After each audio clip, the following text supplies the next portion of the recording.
Another concept that we need to talk about is what we call the hierarchy of rewards. And lots of times when people are training with food, any kind of rewards ultimately, but food to start with, when they're training with food, people think that if they vary the type of food they're using, that it's more interesting to the dog. It's a classic misconception.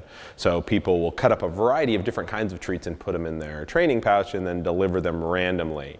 The problem with this is what we call the expectation of rewards. And so if I give my dog a low value reward and then surprise the dog with a better reward, that has no effect on the dog's motivation or actually increases the dog's motivation. I'm training with kibble and I give my dog a piece of steak suddenly. My dog's very happy about this and his motivation is actually improved by it.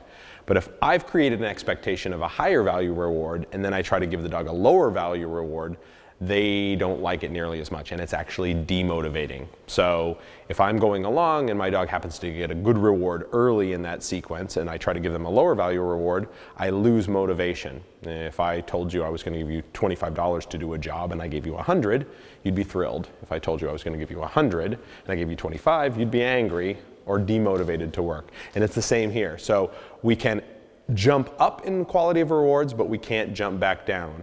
And so with food, that's very important. The type of food we're using. Don't start out with a high value treat and then go to a lower value treat, but you can go the other direction.